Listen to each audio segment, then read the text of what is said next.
Scooby-Dooby-Doo, where are you? We got some work to do now. Scooby-Dooby-Doo, where are you? We need some help from you now. Hello, my Gamma friends. For this video, I'm going to be telling you about my favorite Scooby-Doo movies.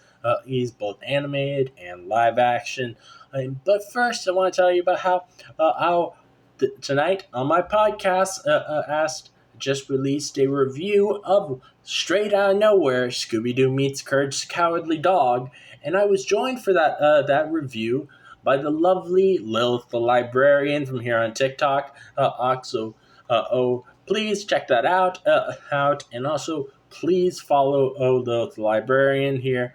And also particularly you should check out this episode because as Lilith and I announce out an upcoming mini-series podcast as that me and her are going to be hosting together later this year. So you're going to want to listen to that to find out all about the new upcoming podcast. All right, let's get into my favorite Scooby-Doo movies, though. All right, the first one I want to bring up is the first live-action Scooby-Doo film, that being the film from 2002, which James Gunn wrote. And then next we got the Scooby-Doo 2, Mystery Unleashed. It's the second live-action Scooby-Doo film. I love both of these live-action and films. I also like the prequels as well. But I love these films. I think they bring the Scooby-Doo to life so well. They're absolutely hilarious. Is Nobody can convince me that scenes like Scooby and Shaggy having a fart burp off, or them just trying a whole bunch of different potions isn't absolutely hilarious. Then next we got Scooby-Doo: The Mystery Begins. It's the first Scooby-Doo live-action prequel. This movie is one that I think is very underrated. Not a lot of people, I think, have watched it. But I love this film. I think it's so much fun seeing them back in high school, and I think it has such a fun plot to it. Just I really enjoy everything about it. I think they did a great job with castings and things, and like Scooby looks kind of animated in it, but I don't mind that. I think that just adds to the charm. Next we have something that's sort of technically not a movie. It's more of just a television special, but Scooby-Doo Goes Hollywood. This is a special, I think, from like the 70s or maybe early 80s, but I really enjoyed this special. I think it's a ton of fun, and it celebrates Scooby-Doo and his and all the years that come before this is so well.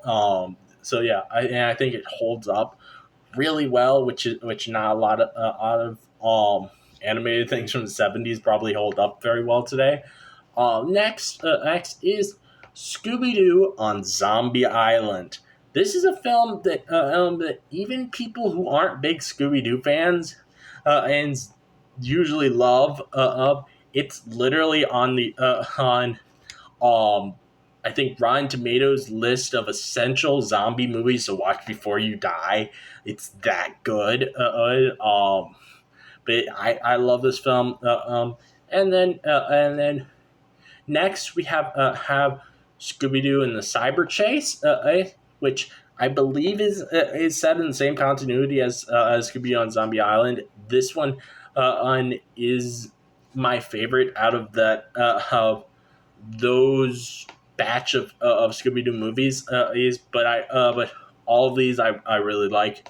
I just think this one is so much fun, seeing them go inside a video game and meet other versions of themselves. I think it's so much cool.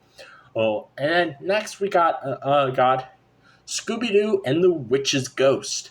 This one, again, it's a lot of fun. All of these are a lot of fun.